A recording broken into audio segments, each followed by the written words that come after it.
সাকিব ভাই, আমার যতটুকু মনে পড়ে, আমি যখন আমি ইন্টারভিউ করেছিলাম তখন আপনি ক্যাপ্টেন 2022 সালে আসছিল। তখন আপনার একটা ড্রিম ছিল 2024 সালে টি-20 বিশ্বকাপটা এক্সেপশনাল হবে, আপনি বলেছিলেন কনফিডেন্টলি। কিন্তু আসলে এরকম একটা সুযোগ ছিল, আমরা কি আসলে ওই সুযোগটা কি খেলায় হারিয়েছি, বা অল আউট ক্রিকেট খেলার সুযোগ পেয়েওটা কি আমরা পরিকল্পনা ঠিক ছিল আপনার কাছে? হয়তো অল আউট খেলতে পারিনি, হয়তো যে ধরনের রেজাল্ট আমরা আশা করছিলাম কিংবা যে ধরনের রেজাল্ট হওয়ার সুযোগ ছিল ওইভাবে পারিনি। আমাদের হয়তো ইনিশিয়াল টার্গেটটা পূরণ হয়েছে, সেই দিক থেকে আমরা সাকসেসফুল। বাট আমাদের আসলে যে একটা অবস্থাতে ছিলাম, যে জায়গায় যাওয়ার সুযোগ ছিল, সেই জায়গাটাতে তো অবশ্যই আমরা যেতে পারিনি। সেটা আমাদের জন্য একটু হলেও হতাশাজনক। কি কারণে যেতে পারেনি? টিম প্ল্যানিংটা ঠিক এটা তো বলা মুশকিল আসলে। এটা আমি শিওর যারা নীতি নির্ধারকরা আছে তারা ডিসাইড করতে পারবে। ভালো কোচ, ক্যাপ্টেন, টিমের যারা আরও পার্ট আছেন, প্লাস হচ্ছে ক্রিকেট অপারেশন বোর্ড, এরাই সবাই মিলে ডিসিশন নিবে, কিংবা তারা আলাপ আলোচনা করে বুঝতে পারবে যে আসলে কোন ল্যাকিংসগুলো ছিল এবং ভবিষ্যতে যেন ওই ল্যাকিংসটা না থাকে, সেই জায়গাগুলো নিয়ে কাজ করবে। সাকিব ভাই, পরের ওয়ার্ল্ড কাপ আবার 2 বছর পরে, 2 বছর মোটামুটি একটা লম্বা সময়। এই সময়টা দলের জন্য আসলে কি প্ল্যানিং থাকা উচিত? আপনি নিজে কি প্ল্যান করছেন আপনার ক্যারিয়ার নিয়ে? নিজের নিয়ে এখনও তেমন কোনো প্ল্যান নেই। এখন আপাতত প্ল্যান হচ্ছে যে 2টা টি-20 টুর্নামেন্ট আছে আমার সামনে। একটা হচ্ছে এমএলসি, যেটার জন্য এখন যাচ্ছি, এবং এর পরে থাকবে হচ্ছে গ্লোবাল টি-20, যেটা কানাডাতে। পরপর এই 2টা টুর্নামেন্ট খেলি, দেখি আমার নিজের কি অবস্থা। এরপরে দেশের জন্য তো ইন্টারন্যাশনাল ক্রিকেট যেটা আছে, যে পাকিস্তানের সাথে টেস্ট সিরিজ।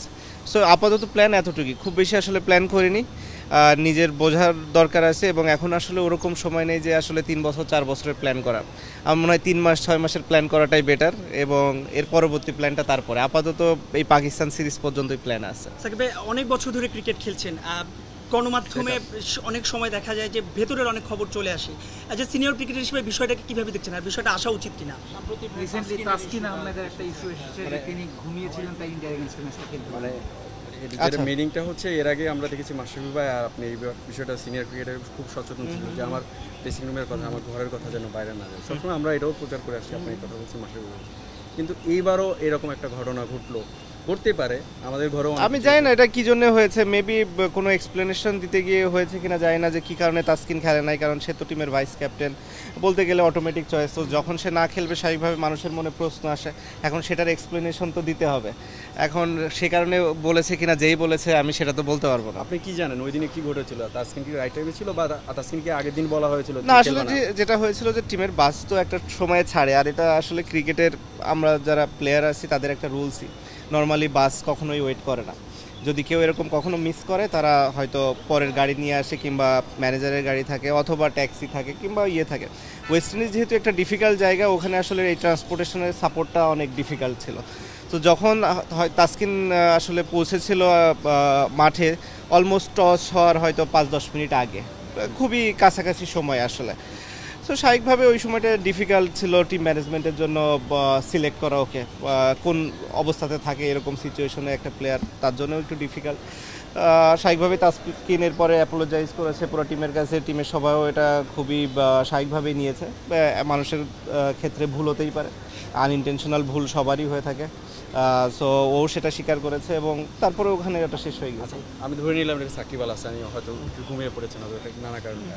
আমার টিম ম্যানেজমেন্ট হিসেবে তো আমার দায়িত্ব ছিল, আমি আপনাকে নক করে দিলাম। টিম ম্যানেজমেন্ট আমার না, দেখুন, এই জিনিসগুলো এরকম হয় না ক্রিকেটের রুলসে এইগুলো নাই। এরকম না যে আপনি এরকম যে ঘরের থেকে ডেকে পুরো টিম ওয়েট করে না। টিম কখনোই ওয়েট করে না, এটা কোথাও হয় না। আমরা যখন এজ লেভেল থেকে খেলা আসছি, এমনও মনে আছে যে আমাদের এমনও হয়েছে যে প্লেয়ার পিছিয়ে দৌড়াচ্ছে, কিন্তু বাসের দরজা লেগে গেছে, বাস চলে যাচ্ছে। সো বাস কখনো থামে না টিমের, একজনের জন্য পুরো দল থেমে থাকে না।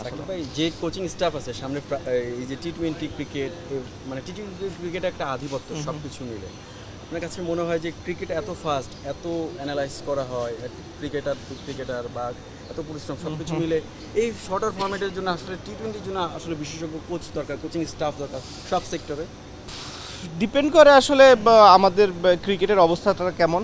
অনেক ক্ষেত্রে আছে যে দরকারই হবে না, অনেক ক্ষেত্রে আছে যে দরকারই হবে। কারণ আমি মনে করি যেমন ইন্ডিয়া কিংবা ইংল্যান্ড এরকম দেশগুলোর ক্ষেত্রে কোচিং স্টাফ না হলেও হয়। আমাদের মতো কিংবা শ্রীলঙ্কার মতো দেশগুলোর হয়তো কোচিং স্টাফ একটু বেশি দরকার হবে, কারণ আমাদের টি-20 হয়তো অত ডোমেস্টিক হয় না, যেটা ইন্ডিয়াতে হয়, প্রতিটা স্টেটে ওদের হয়, আইপিএলের মতো টুর্নামেন্ট হচ্ছে, প্রতিটা স্টেটে সব প্লেয়াররা খেলছে। ইংল্যান্ডের কথা বললাম কারণ ওদের কাউন্টিতে হচ্ছে ওদের একটা টি-20 টুর্নামেন্ট আছে, আবার 100 বল আছে, উইচ ইজ ক্লোজ টু আসলে টি-20। সো যাদের এরকম অনেক খেলা আছে তাদের হয়তো কোচিং অত না হলেও চলবে, বাট যাদের কম খেলা আছে তাদের হয়তো কোচিংটা একটু বেশি দরকার হয়। ঠিক আছে ভাই, আর লাস্ট প্রশ্ন, এই নাইট রাইডার্সের দলে আবার ব্যাক করতেছে, এই ফিলিংটা কেমন এবং কি অবশ্যই ভালো, যেটা আমার কাছে সেকেন্ড হোমের মতো লাগে সবসময়, বা সবাই নিজেদের লোক পরিচিত, কোচিং স্টাফ থেকে শুরু করে অফিসিয়াল সবাই, তো স্বাভাবিকভাবেই অন্যরকম একটা বা উত্তেজনা তো কাজ করেই, এবং আশা করব যে সর্বোচ্চ দিয়ে খেলা পারফর্ম করতে পারবো। আমরা তো টি-20 রিসেন্টলি, বিশেষ করে গত অস্ট্রেলিয়া ওয়ার্ল্ড কাপে আচ্ছা বুমরা একটু নিচে করিস, আমার টি-শার্টের একটা ওয়ার্ল্ড কাপের আগে একটু ছন্দপতন হচ্ছে, এখন অনেক আলোচনা চলছে কেন হচ্ছে, ইন্টেন্ট কম ছিল, অনেক কিছু। আপনার কাছে কি মনে হয়? আপনি তো খুব ভালোভাবেই দেখেছেন সব কিছু, যে কেন আসলে আমরা স্লিপ করলাম একদম ফাইনাল? না, আমার কাছে স্লিপ করলাম বলাটা ঠিক হবে না, যেটা হচ্ছে যে ডিফিকাল্ট ছিল ব্যাটসম্যানদের জন্য, যে জায়গাটাতে হয়তো আপনি যদি দেখেন যে একটা, আমি তো অন্তত নাম দেখিনি যে যেখানে একটা প্লেয়ার একদম কনসিস্টেন্টলি প্রতিটা ম্যাচ ভালো খেলেছে। অন্যান্য প্রতিটা ওয়ার্ল্ড কাপে 1 জন 2 জন 5 জন 10 জন ব্যাটসম্যান আছে যারা কনসিস্টেন্টলি ভালো খেলে, এই ওয়ার্ল্ড কাপে আমি সেটা দেখিনি। হয়তো 1 ম্যাচ 2 ম্যাচ খেলেছে এবং ওইভাবে আসলে টিমগুলো জিতেছে। বোলিং সবাই ভালো করেছে, প্রতিটা টিমই ওভারঅল। ব্যাটিংটা হয়েছে যে যেদিন হয়তো পারফর্ম করেছে সেই ম্যাচটাকে জিতিয়ে নিয়েছে, কারণ যেহেতু বেশি বড় স্কোরের খেলা ছিল না, তো স্বাভাবিকভাবে 1 জন 2 জনের কন্ট্রিবিউশনেই ম্যাচটা জেতা সম্ভব ছিল। তো আমরাও যে কটা জিতেছি হয়তো 1 জন 2 জনের কন্ট্রিবিউশন ভালো ছিল দেখে জিততে পেরেছি, আর যেগুলো জিতিনি হয়তো ওরকম বড় কন্ট্রিবিউশনটা কারো ছিল না। ইতিহাস গড়ার একটা হাতছানি মিস। হ্যাঁ, ওটা আমাদের জন্য একটা বড় আফসোস। আমি মনে করি এটা হতে পারলে আমাদের জন্য খুবই ভালো লাগতো, খুবই বড় একটা অ্যাচিভমেন্ট হতো। সেই জায়গা থেকে অবশ্যই আমাদের জন্য একটু হলেও দুঃখজনক। Thank you.